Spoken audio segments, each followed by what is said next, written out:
Well, good evening to everyone for joining us for this second session of the European Research Days 2020 Indonesia.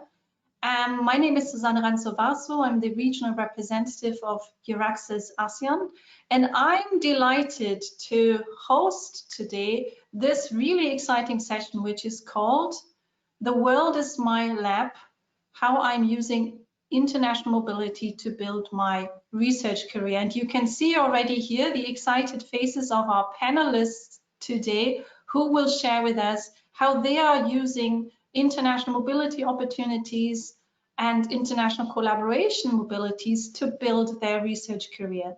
Now, before I hand over to today's co-host, which is Dr. Barry Juliandi, he is, of course, the General Secretary of the Indonesian Young Academy of Sciences. I want to just briefly say a few words about EURAXESS and the European Research Days. So if you allow me, I will just quickly share my screen here so that you can see my presentation. Now, EURAXESS is the organization that I'm representing, and this is really a wonderful tool for junior researchers in particular that are interested in exploring the opportunities to carry out research in Europe or work with European collaborators. It is a pan-European effort. It means it is funded by the European Commission and supported by the European Commission, but it is a project that currently has 42 European member countries. So all the European countries are using this initiative to make it easier for researchers like yourselves to find out where, for example, are the career opportunities. So a central element to this project is our jobs and funding portal, where you will find on a daily basis updated thousands of offers, research positions, fellowships, and funding opportunities for you to carry out research in Europe. We're also hosting a partnering tool. Now, this is very often a key obstacle for junior researchers, how to find a research partner, and you can use the EURAXESS partnering tool to reach out to individual researchers, to research organizations, but also to private industry that are part of the EURAXESS network. We also have a hosting database, and this is a database where we publish concrete offers from European universities and supervisors that are looking to identify international research talent to come and spend some time with them, be it as a PhD or a postdoc or even a faculty member. And of course, EURAXESS provides you a lot of information, really everything you need to know about spending time as a researcher in Europe, or what is important for your family if they were to accompany you. And I know some of the panelists later have family in Europe as well, so they might be able to share on that as well. And what makes EURAXESS very unique, I think, is the personalized assistance. So we have these EURAXESS service centers all over Europe, and this is a network of real people that are waiting for you to contact them so that they can help you identify funding opportunities, help you with your mobility experience. Now, I am part of EURAXESS ASEAN. I am based in Southeast Asia. I'm not in Indonesia, but I'm in Singapore. So just, well, in the olden days, a couple of hours away, and now it seems, you know, like you have to cross around the world, but I'm sure soon we'll be able to see each other again in person. But I am here available for you if you need information, if you need support. And of course, we have a lot of activities for you, our research community. So please do use this QR code here to access our website and find out what we have planned for you. And of course, this is only the first event in a series of webinars that we'll be holding over the next few days as part of our European Research Days. We have European experts that will talk about funding opportunities in specific European countries. We have a dedicated session on the EU Green Deal calls, which is all about climate change. We have another session on PhD and postdoc opportunities with the Marie Curie fellowships. And of course, this is an opportunity for you to also network. With this, I want to hand over to Dr. Barry, who of course will lead the session now. And with this, Dr. Barry, the floor is yours. Thank you so much. Thank you very much, Susan, for the nice introduction about the EURAXESS ASEAN and also the opportunity that can be funded or supported by the EURAXESS ASEAN. So it is my pleasure now to start this session with our first speaker. Our first speaker is Dr. Dwinita Larasati, and we call her Tita in short. And Tita is an Indonesian industrial designer and cartoonist. She is a lecturer in industrial design at the Bandung Institute of Technology, or we call it ITB. And Tita studied at the Bandung Institute of Technology in Bandung and earned a master's degree from the Design Academy Eindhoven, NL, and a doctorate from the Delft University of Technology, NL, in 2007. Tita is the General Secretary and one of the founders of the Bandung Creative City Forum, BCCF, and she is also chair of the Bandung Creative Economy Committee and also a member of the Indonesian Young Academy of Sciences. It is my great pleasure to have Dr. Tita to start her presentation. Dr. Tita, if you may, you can start to share your screen now. Thank you. Yeah, thank you, Dr. Barry. I'm trying to now to share my screen. If it's there, is it there? Is it there already? Yes. Yeah, okay. Great. Yeah, hi. Hi, everyone. My name is Tita, and as was mentioned, I did my study in the Netherlands. But next to being teacher and researcher at ITB, I am also active in many organizations, among others the Bandung Creative City Forum, which I am the chairperson now, and also Indonesia Creative Cities Network as the Deputy of Strategic Partnership. And actually being in organizations like this helped me accelerate my research and also connecting to people. I'm also active in helping the government in city level, province, and the national government, mostly in the field of creative cities and creative economy. This is a bit of how I started. I studied industrial product design in Bandung at ITB. It used to be all about bamboo. So since my final project as a bachelor degree student, the thesis and dissertation, everything had to do with bamboo. And I continued to Eindhoven, Design Academy Eindhoven, with totally different approach to research compared to ITB and later to TU Delft, but still working on bamboo, but more into the craftsmanship and so on. And when I took my doctoral degree in TU Delft, I didn't go through the faculty of industrial design engineering, although in the first year I and the professor tried to compose a research proposal together, but then the funding doesn't go there. So he told me to change a bit my proposal, and it got me to the faculty of civil engineer and geosciences. And then in the middle, there's something happened, so I had to change my second promoter. He passed away suddenly, so I had to go through another faculty, and this is faculty of architecture and urbanism, but it has to do all with steel bamboo, but then in the subject of sustainability. So when I returned to Indonesia after living for about 10 years in the Netherlands, I came back and I continued my research in bamboo, everything about its technology, community development, and so on, including the sustainability part. And then later, because I'm really active in these communities that has to do with city development, urban development, community development, capacity building, and so on, within the context of technology and sustainability, and also other social innovation.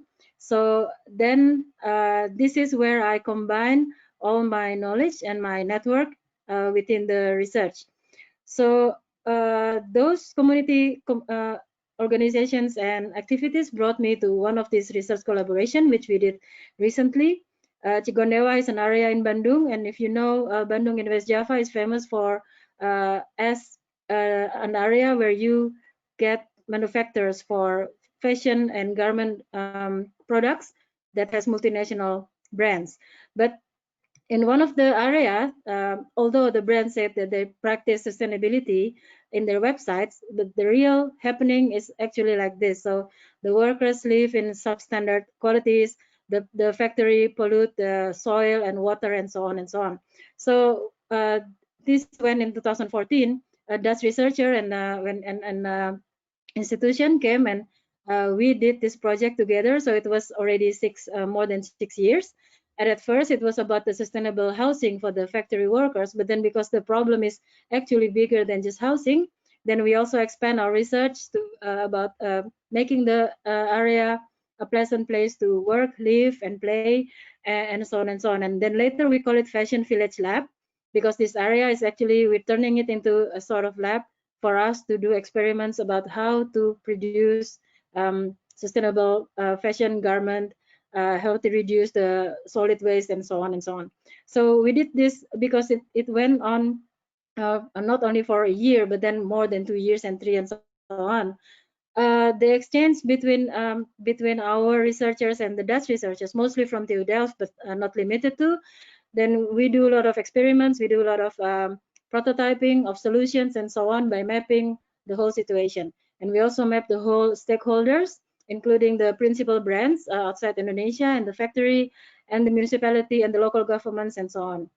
So we made scenarios of how the village can be, and started with small things, but then if we do it repeatedly, then we hope that it will come to a real lab for circular economy in industry, in fashion industry. And this is, as you can see on the right hand side below, these are the women of the village and the youth, and we managed to persuade them to make a cooperation to go on with their smaller business around the factories if they're not working in their shift. And then also we work with the infrastructure, just like this mural, which represents the colorful cloth of the fabrics, but also how they pollute the river. Every day there are different colors because of different dye for the textile. And this is how we map our partnership, because every program that we do, we always involve the pentahelix stakeholders, the academia, business sector, community and government, and media, through this connect, collaborate, and commercial celebrate steps. And as you can see, in the business sector and the academia sector, we have worked together with either Dutch universities or companies and so on. So now, even now, when the pandemic was taking place, we're still working, trying to work remotely, although it's not easy to work remotely if you work with a society. So you have to really have interaction, direct interaction. But then we work with another social mapping, but then with distancing, and we do the designing part and so on and so on. So now we're still working on this on a new proposal for another area in Bandung and West Java with the same approach. So I think we can have more to discuss later, Dr. Berry, if there's time. Thank you. Thank you very much, Dr. Tita. Very interesting presentation. Thank you very much, Dr. Tita. Very interesting presentation. See that even though in the pandemic, you still have the collaboration in terms of the research. And anyone in the audience can ask to Dr. Tita in the chat box, and also to the other presenter your question in the chat box, and we will choose the relevant and important question to be asked to the presenter. But we will hear first all the speaker before we will answer that question. So it is my great pleasure also to introduce to you Dr. Novi Quadrianto, which is a ERC grantee. And Dr. Novi received his PhD in machine learning from the Australian National University, ANU, in Canberra, Australia in 2012. He earned his Bachelor in Engineering degree in Electrical and Electronic Engineering at Nanyang Technological University, NTU, Singapore. During his PhD studies, Dr. Novi had several overseas research exposure, among others, at HIIT Finland, Yahoo Research, US, University of Alberta, Canada, Fraunhofer, IAIS Germany, and IST Austria. From 2012 to 2014, he was a Newton International Fellow of the Royal Society of the Department of Engineering of University of Cambridge, a junior member of the Isaac Newton Institute for Mathematical Sciences, and a junior fellow of the Wolfson College.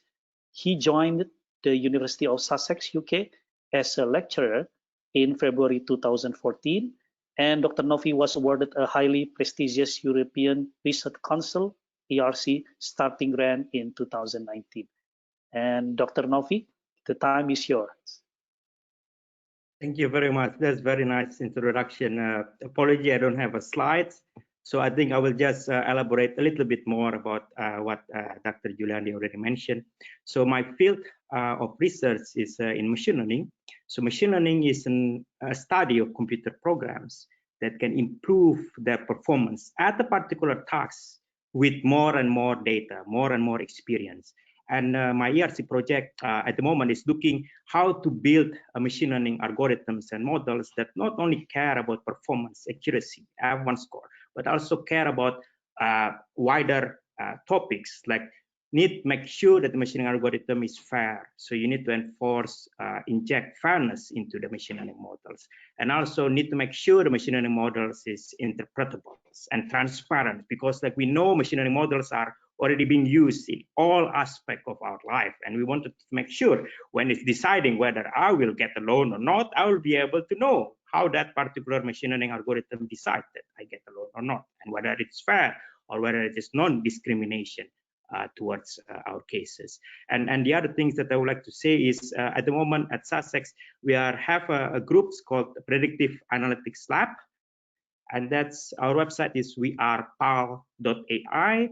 Please have a look.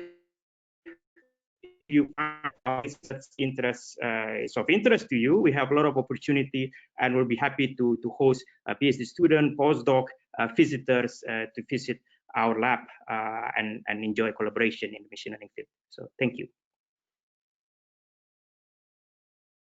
Thank you very much, Dr. Novi, for your presentation of your research interest. And maybe we can talk more about your research in terms of the pandemic situation later. But now we shall continue first to the third speaker for today. Let me kindly introduce Dr. Muhammad Hamidullah, which is a MSCA fellow. Dr. Muhammad is the recipient of Marie Sklodowska Curie Actions individual fellowship grant, which he was awarded in 2018. And Dr. Muhammad obtained his PhD degree from the La Sapienza University of Rome, Italy. After finishing his PhD, he worked at the University of Southampton, UK, for the SAW sensor for LNG tank non-destructive health monitoring project. Currently, he is working on the topic of SAW application in organ on chip, funded by MSCA IF grant, and he was with the Institute of Microelectronics Agency for Science, Technology and Research, A*STAR, Singapore as a research engineer, and also worked with ST Microelectronics in Singapore. And we can already see his PowerPoint presentation. And Dr. Muhammad Hamidullah, the time is yours. Yes, thank you very much, Dr. Berry. So my name is Muhammad Hamidullah, but you can call me Hamid. I would like to share my experience on how I'm building my research career.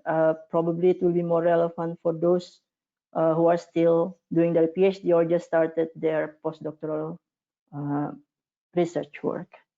So first, let me give you a little bit of my biography. So I'm Indonesian. I was born in Lampung, in the southern of Sumatra. I did my Bachelor of Engineering degree in NTU.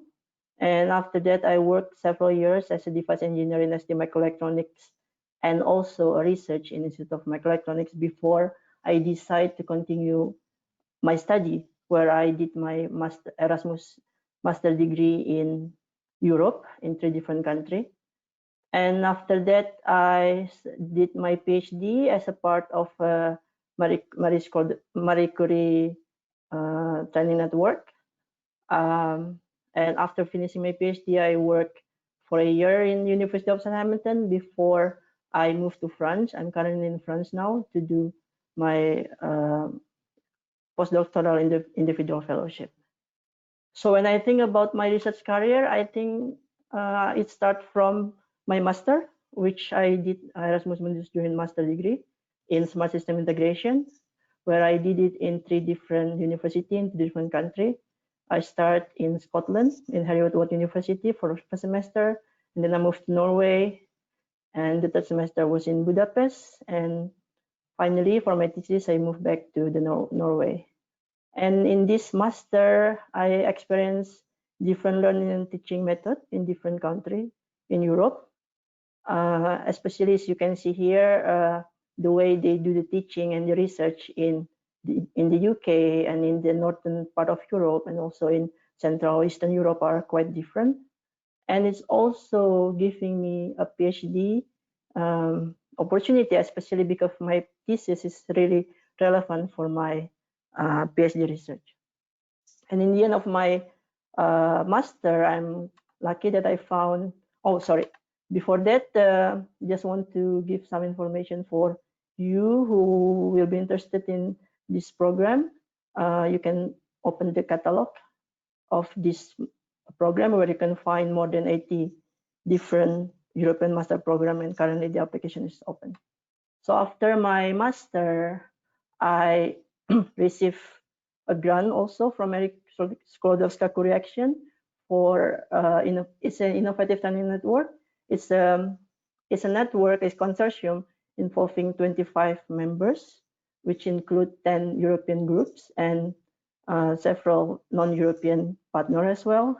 Where in this network they train 15 PhD students. And for me specifically, I did my research with the main host in Institute of Photonics and Nanotechnology in Rome. It's a research institute, so I also need to register myself as PhD student in Sapienza University of Rome. And the main thing about this Marie Curie PhD program is because it's consortium involving several universities, so you also need to do secondment or like a short research stay in different university than your main host. In my case, I did my secondment in University of Augsburg in Germany and in UPM Madrid, Spain. So during those 3 years, I received a lot of different training and networking events. Every 6 months, we need to do network meetings at different beneficiaries, and also several international conferences. And the most important is for my research career during the summer school is the time where I met my future host, for my current host, I mean, where where I wrote the proposal together for applying for this Marie Curie individual fellowship. So yes, so I finished my PhD in the end of 2018, and in the end of my PhD, I wrote a proposal to apply for this research funding. There is actually, I believe Susan will be able to answer more about this program. In fact, there's already a webinar before, you can find in YouTube from EURAXESS ASEAN, which I would like to say is individual fellowship is a postdoctoral fellowship. It's a competitive-based research funding for experienced researcher. The experienced researcher meaning those with the PhD or with minimum 4-year research experience. It's the main idea of this individual fellowship is mobility, because in the grant is also not only including your living allowance, but also it gives you travel allowance and family allowance in addition to the research and training network. As I mentioned earlier, mobility is the main requirement because you have to fulfill the mobility rules where you need to relocate a new country, where you don't live in this country more than 12 years in the last three years. And other than that, there's also mobility from academia to non-academia for different panel, and also for European researchers to return to Europe. And what I like to mention also, this is open for all nationality. for standard European fellowship. It doesn't matter what is your nationality, but you need to do your fellowship in Europe. And for the global fellowship, it's also open for all nationality. This is the fellowship where you can go outside EU, but you have to live in EU for minimum 5 years. But even though if you are not European, even though you are Indonesian, for example, in my case, I have lived in Europe for more than 5 years, so I can also apply for this global fellowship. So my research is now on the development of smart organ on chip platform based on acoustic alarm wave. So basically my research is on surface acoustic wave, but I think I would not like to mention more detail about my research, but rather my experience, because I started my fellowship in April, the original plan this year, and I've started to prepare for my move to France in February and March, applying for visa and everything. And my last day of work in the UK was in the end of March. But as you know, in France, in the middle of March, there is a lockdown in France and flights cancelled, border closed, and the worst thing is there will be a delayed recruitment process, so I cannot start working in beginning of April. But luckily my contract is extended for 2 months in the UK, and other than that, finally the situation is improved, and they allow me to start remotely in UK, but I start my contract already in France in the 1st of June. And I think in the middle of June, the border is start to open, and in July, finally, I able to move to France. And all of those difficulties are solved because a lot of support from the HR office in my current host, and also a lot of support from the European Project Office and France EURAXESS. So as mentioned by Susan earlier, the main duty of EURAXESS is to help researchers to do mobility to different places in Europe. So basically, final words, I would like to mention about the importance of international mobility in my personal experience, where I start from Erasmus, the MSCA PhD, and currently my postdoctoral research. And the internal collaboration is really give me opportunities in advancing my career, my research career. And indeed, to do for us as a researcher, we really required for support from non-research infrastructure, as I mentioned earlier, especially in this unprecedented situation like COVID-19. So yeah, so that's all my presentation. So I return it back to Dr. Berry. Thank you very much, Dr. Muhammad Hamidullah, or Dr. Hamid, if we call him in short.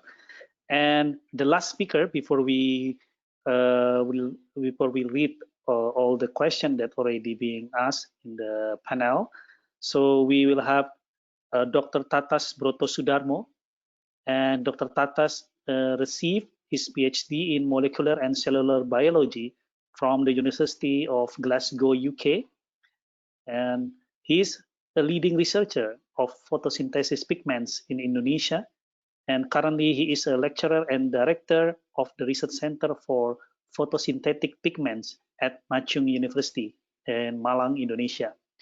He was invited to attend the 63rd Lindau Nobel Laureate meeting in Germany in 2013 and is the president-elect of the Indonesia Chemical Society. Dr. Tata's research has influenced the government's policy on the use of synthetic food colors to turn to a more environmentally sustainable solution. In 2019, Dr. Tatas has been awarded the prestigious George Forster Research Fellowship from the Alexander von Humboldt Foundation in Germany. And actually now he is resided in Germany to do this fellowship and just flew out from Indonesia last month, I think. And Dr. Tatas is my friend, and also as like Dr. Tita, because he is also now a member of the Indonesian Young Academy of Science. And like Dr. Tita also, Dr. Tita and Dr. Tatas actually the vice president of the Indonesian Young Academy of Sciences. And Dr. Tatas, I will give you the access for the presentation within minutes, and you should can share now your presentation, I think.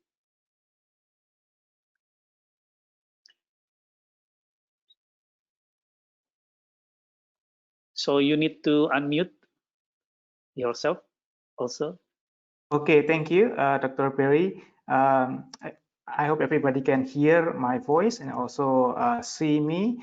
As you see me now, I'm currently in Bayreuth and currently around 1:30 o'clock here.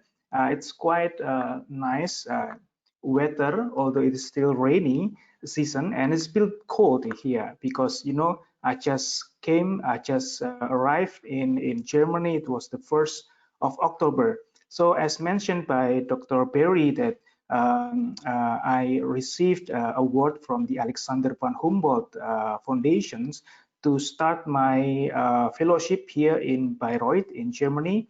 Actually, it was already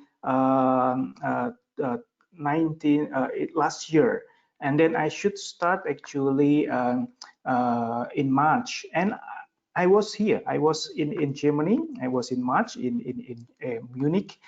Studied my German language at that time because it is optional, but I would like to learn the language again. And then suddenly the government tried to reduce and the university are closed, especially in the area of the Bavaria. This is this very strict country within the within Germany. And then we have to postpone our fellowship. But finally, I talked to the Alexander von Humboldt at that time, the situation that was going on in Germany, and I had to return back to Indonesia. And then the Alexander von Humboldt gave me several options, way out how to do the research, because it's not only about the funding. The funding, I already got the funding, the money already there, but how to carry out research, that is very important.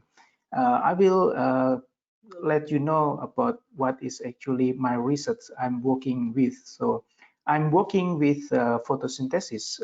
I'm working with pigments, as Dr. Perry mentioned.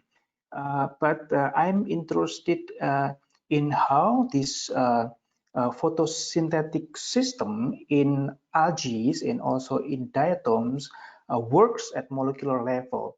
This species is very unique because they harvest the energy of the sun and they can utilize this very efficiently. And they have this kind of system that able to use the energy of the sun. And in this laboratory, they have a single molecule spectroscopy. And with single molecule spectroscopy, I can learn the heterogeneity of the systems of these light harvesting complexes. Now, that's why I would like to work to learn about this technology. And I think this technology will be fruitful when I return back to Indonesia, because as we know, Indonesia is a rich biodiversity country. And in Indonesia, I already worked my laboratory since 2011 related to photosynthesis as well. And so maybe for this this first impression, maybe I just want to get to know what I'm doing here. And here I'm alive, I'm survived in Bayreuth, and happy because I have my room, so I can show you my room, and also my lab is downstairs. So the works has begun now and until 2022 January. So I will give back to Dr. Perry. Thank you very much, Dr. Tatas. So now we already have all our speakers present in brief about their experiences and also their journey to become a researcher who has international collaboration. And I already read some of the question and try to elaborate this question, because obviously we cannot read one by one. But maybe the most important thing that we saw or hear from you guys, that you started your international network primarily by the education in these countries, right? And then most of the question also asking about how you maintain this collaboration or network even after you finish your education, because some of the people ask, because they come back to Indonesia and they would like to connect again and collaborate again with counterpart in Europe, especially. How you manage to do that in your career? So probably in sequential order, like the presentation, maybe Dr. Tita first can talk about your experience, how you connect to international collaborators even after you finish your education abroad.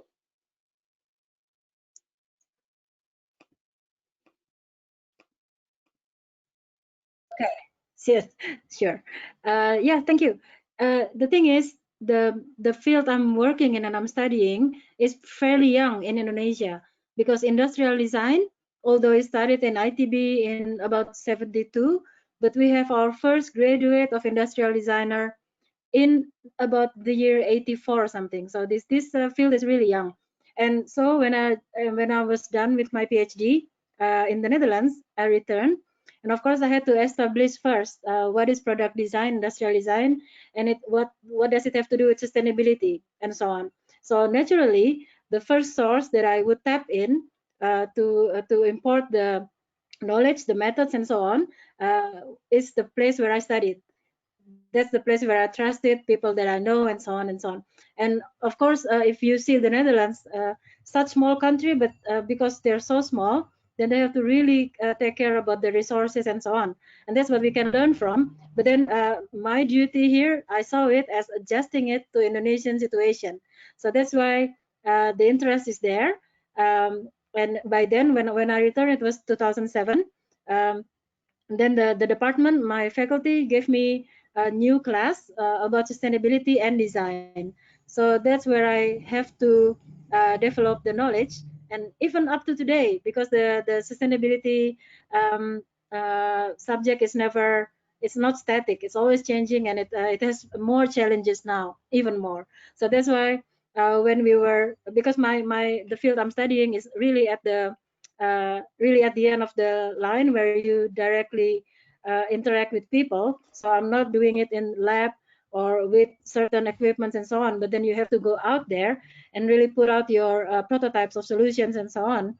The interesting thing is that we keep developing this in a wider sense as well. So even though I started with design, product design, sustainability, then I end up also learning about creative city, creative economy, circular economy, and so on and so on. So it never ends, because product design is a knowledge that really needs other disciplines to grow. If that answers your question. Yeah, I think what we can take from you is actually we can start from the network that we already have with our previous institution, and then it will grow and grow. So we have to be more active to try to always connect, right? And maybe Yes. Dr. Novi have other experience. So Dr. Novi. Yeah, I completely agree. I think being proactive is the key. So one thing what you can do is, for example, to organize some seminar, workshop. I mean, like you can invite your collaborators to Indonesia or to some other country in Southeast Asia. They will love to come there. And this is like what nowadays is during the pandemic, you can have this kind of like virtual meeting, virtual workshop, just to keep update each other, like what is your current research, what's your progress, and what it takes that you can think about some collaborative projects, and that's the second steps. After you have this kind of like seminar or workshop, just to say hello again and to understand what each other are doing, you can set up some small collaborative projects, which is like it probably doesn't require funding, because you already have a PhD student from the Europe, and then you already have a students, or you already have someone to work on that particular small collaborative project in Southeast Asian countries.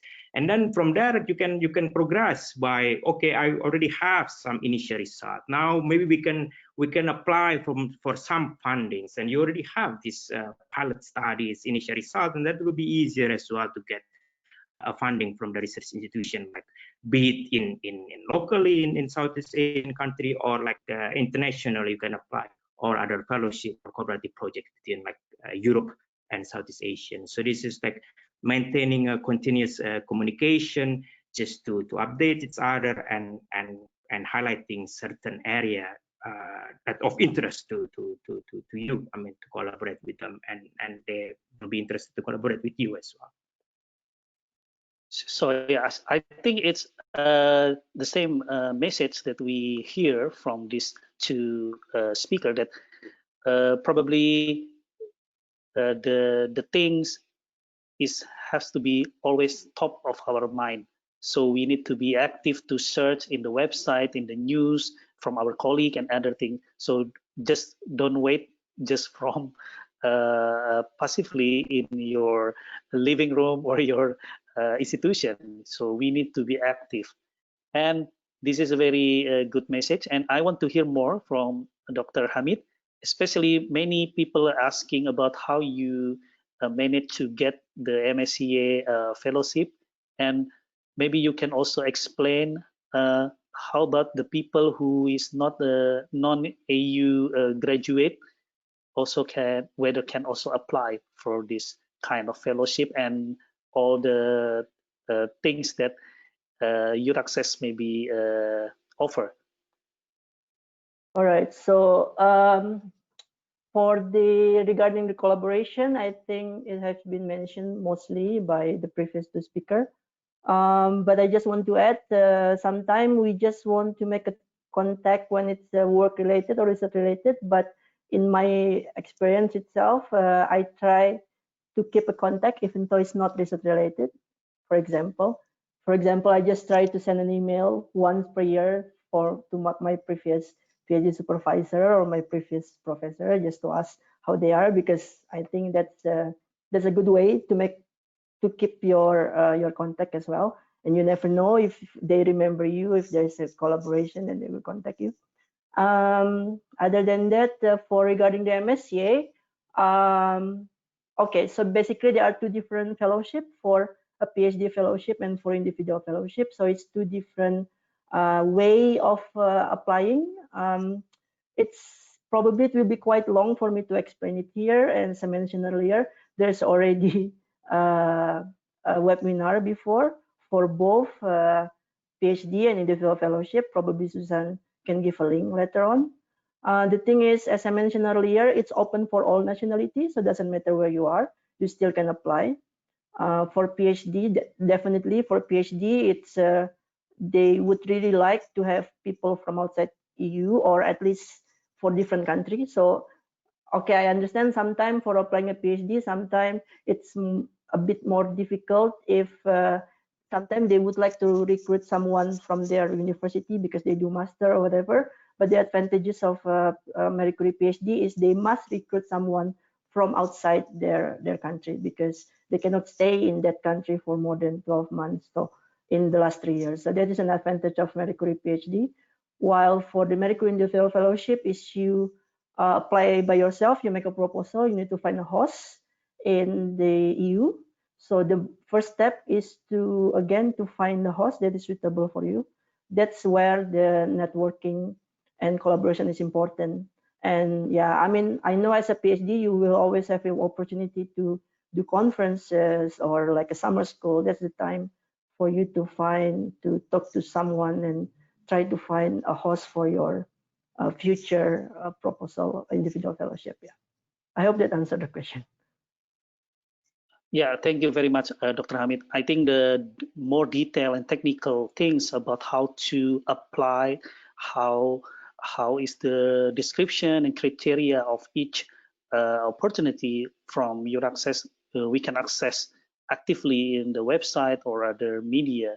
So thank you very much for your broad description about your experience in terms of this.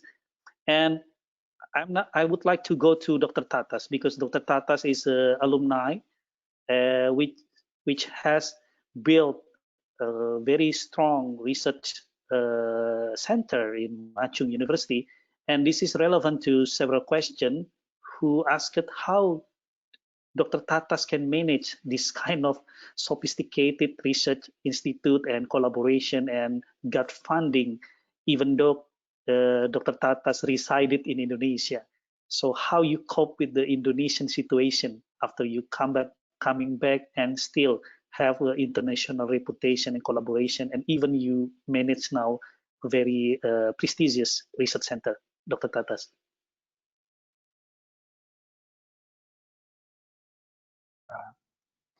Yeah, thank you. I also maintain my contact since very early. I graduated from chemistry department in LMU in Munich. And at that time, I get to know about photosynthesis from my professor. And of course, my professor has a very large research group. And through this professor, he make me or he opened the doors for me to get to know everybody who are actually working with photosynthesis. And I found out that this is actually a very small community. It's not that big. Everybody know each other. And then after graduated, I received a Marie Curie Research Training Network. I went to Glasgow University and met the professor there. And also because of these connections, because we have met in the photosynthesis community. And then afterwards, actually this, my host here right now in Bayreuth also, I met him actually during my PhD. And I know everybody working in the photosynthesis community. So when I returned back, I decided to return back to Indonesia 2011. At that time, building a small research group, but then gradually grew up. It was because of help from this international community. You know, because in Indonesia, we have to be able to write a proposal, project proposal to Indonesian government, of course. But that's only not enough to buy an equipment. So we have to access international grants, and to be able to access international grant, we have to get this kind of connections.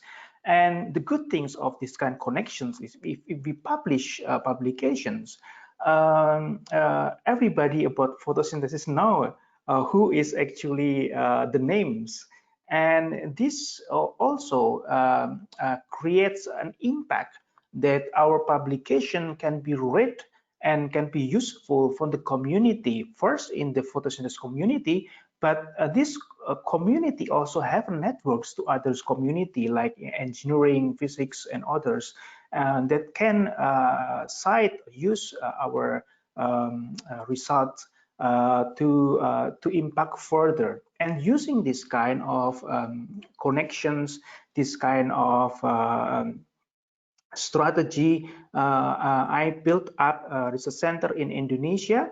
So we have a grant to purchase our equipment. We have a grant to deal with the government funding because we would like to publish a very good paper, and we get to know all Indonesian young people who actually are keen to develop this kind of big dreams in Indonesia after they already got experience from Europe, from overseas. So this is, I think that is my experience, Dr. Berry. Yes, thank you very much, Dr. Tata. So I think coming back to Indonesia is not a constraint to develop your international research career, as Dr. Tatas and Dr. Tita already mentioned. The most important thing is the communication. Please have a goal to keep connect to everybody that working in the same field as yours, and don't be too bothered with the constraint in Indonesia, because many people already can cross that constraint, and even they can elevate their career more and more. The most important thing is not making excuses each day that it is difficult, it is hard to connect with people, it is hard, because actually you should be active to have this kind of connection and collaboration. I think in this kind of situation also, people can make excuse that we cannot connect because now it's pandemic. How can we do research in terms of the situation in COVID? But we can see from this four speaker that actually they still can do research. And I saw also several questions regarding primarily technical question, how to enjoy the benefit and opportunity from the EURAXESS. But I think the most important thing to do is now to ask our speaker how they actually think about research in time of COVID-19 pandemic, and how to cope with some problem that maybe they faces. Maybe we can start with Dr. Tita. Maybe you can share how your research is still going on and collaboration is still going on. What is the tips and tricks that you can share to us? Yeah, of course, it's not ideal right now, the situation. And although my research involved a lot of really first base touch with people and with materials and with natural resources and so on. So in the first phase of pandemic, so really everybody doesn't know how the pandemic behave and so on. When we were really restricted, of course, we shift the research to whatever we can hold our hands on. So through internet and through communications, through online and so on. But then if you work a lot with people who doesn't even have access to internet, and you have to really talk to them through, they don't even have phones or so. So you really have to visit them. So that's the one that we should reschedule, or we should plan. And we could manage to get in touch again with them only lately when the restriction is already lifted a bit, loosen up. But still, we have to care about the health protocol, about how to meet people and so on. So how to keep going is shifting or find another way to without compromising the result. But then you have to well, this of course has to do with the subject of the research, because one research is different from another. So you have to have your own strategy. And thank goodness that of course the research body always gives, in this era, always gives a kind of they loosen up, so it's not that strict. But then now that things are starting to be predictable, we start to know how to control it more or less, or not maybe, but still we start to shift again from only online interaction to offline, but then in a restricted amount. So I don't know if this answers your questions, but actually shifting and being flexible and knowing your standard and setting it. And also you don't have to really be strict with your KPIs, because then you have to I mean, exchange it into something else, but then again without compromising the result. Yeah, Be I flexible. think the key word, creativity to find something to be working on is even though in this kind of thing. So Dr. Novi, you probably want to add something to that? Yeah, I mean, for us, we are in the computer science, so we are, I mean, we make use of the Zoom video call, Microsoft Teams quite a lot to keep in touch with our team members. I think the most important thing is like when we have a team, we have to make sure as well they are not only like performing in terms of the research, but also making sure that they are well, their well-being is being taken care of. But I also wanted to say that this particular remote working actually create an opportunity for us. So it's at the moment like we are not only having like a lab in the UK, so we are setting up some overseas lab in Spain, in Rome, and in Germany, so that we allow students, we allow collaborators, we allow postdocs to work remotely, because we need to adapt to the current situation. So this is the opportunity that we can really make the world our lab by this particular situation, like unfortunate situation. Thank you, Dr. Novi. So Dr. Hamid, probably you also want to add something. Yeah, I mean, definitely, especially even for junior researcher who just started a career like a postdoctoral, as a postdoctoral researcher, because to be honest, we don't have a permanent position yet. So it is a really worrying situation for a junior researcher. In fact, you can find a lot of articles discussing about this. But again, when, as mentioned by Dr. Novi, that when there is a challenge, there's always an opportunity. I think, yes, I totally agree what Dr. Novi mentioned just now, because again, like we have, for example, I work in clean room, but clean room is all everywhere in Europe, in every country, you know. So in fact, it should be able to enhance even the collaboration, because in fact, if let's say you cannot travel to different country, but you have an opportunity to use a research facility in the place where you stay now. So not only it reduced the necessity to travel, which is also good for environment. At the same time, it enhanced the collaboration between different countries. Yeah. So that's the only thing that maybe, I mean, if something that I worry about, of course, because of the COVID, there will be a new research funding for Horizon Europe. There are less funding now. That's something that, to be honest, I'm worried about. But again, I think we as a PhD, as a researcher, we used to uncertainty. So that is our strength, I think. So yeah, so I think we can manage this. Yeah, thank you. Thank you, Dr. Hamid. And last from Dr. Tatas, maybe brief additional tips and tricks about this.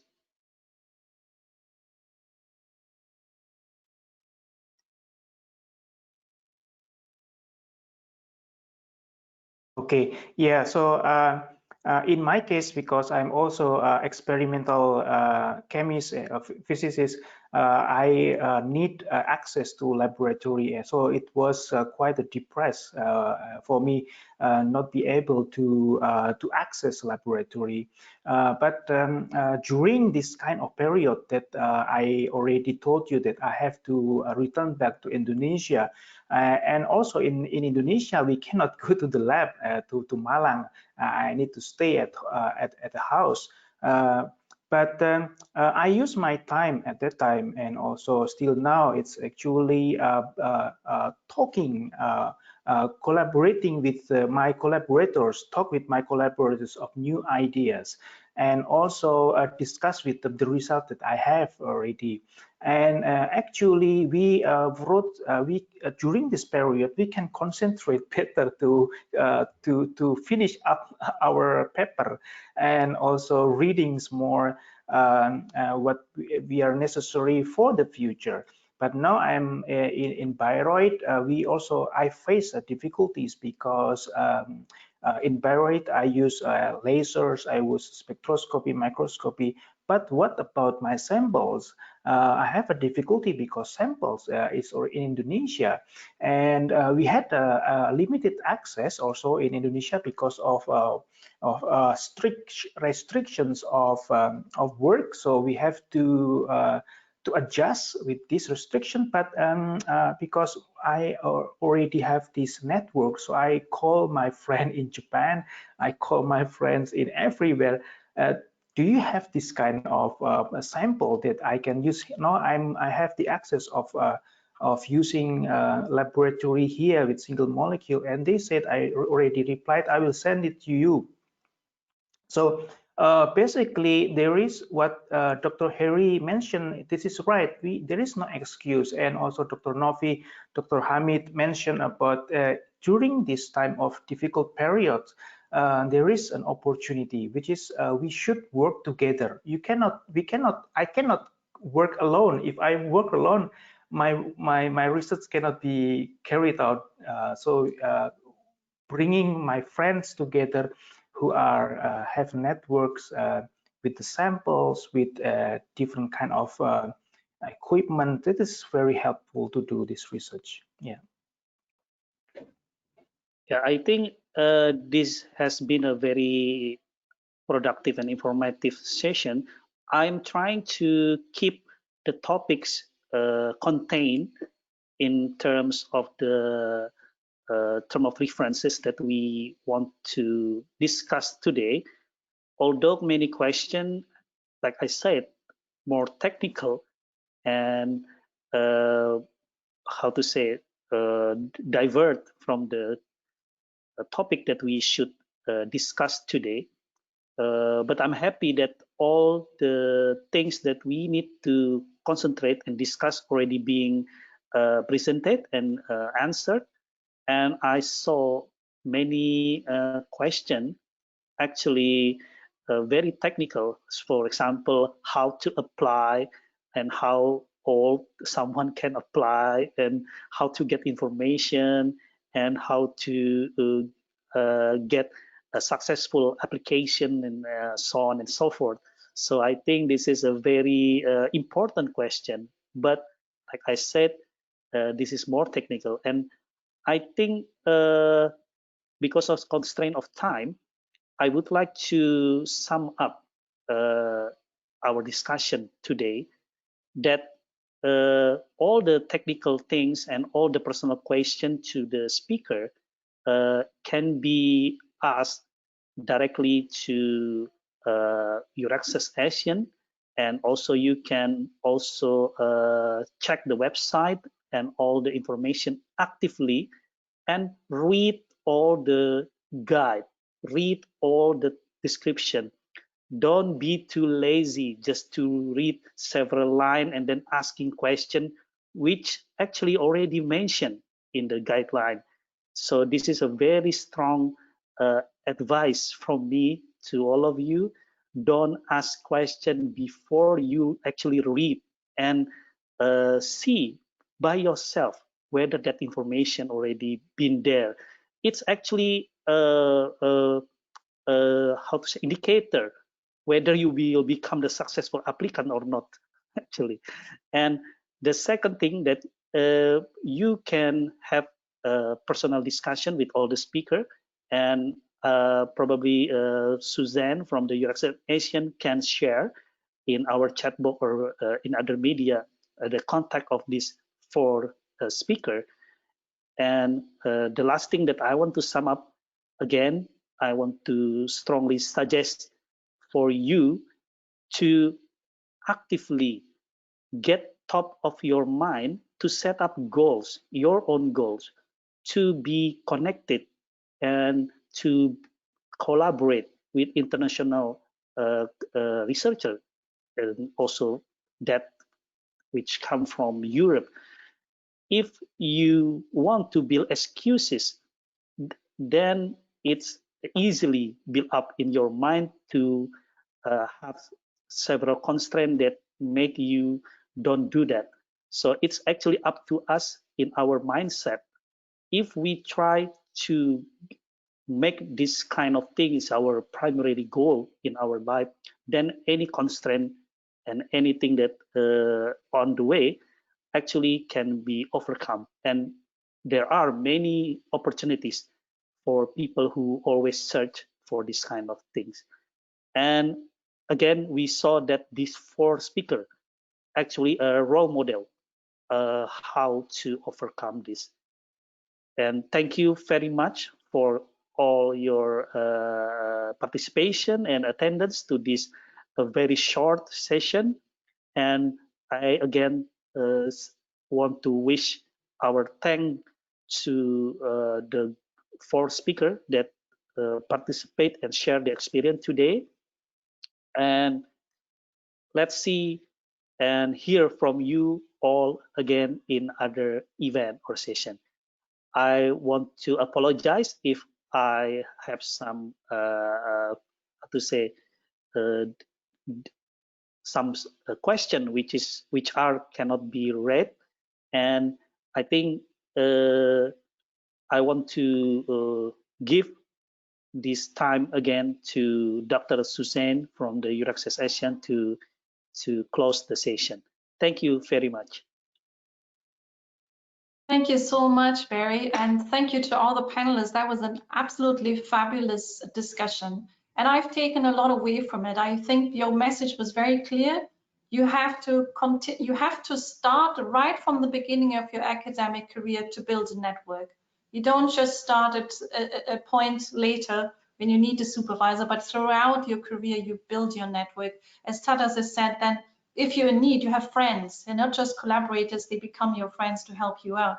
And as we said, you need to be flexible. You have to, of course, have a career plan in mind, but you need to be able to adapt to it. And more importantly, there are so many opportunities, and you must not hold yourself back. You must grab them and make them happen. So with this, I just want to again remind you that we have all these webinars lined up for you in the next few days. So please do share, join us for some of them. And as Hamid has already mentioned, there's specific interest in the Marie Curie fellowships.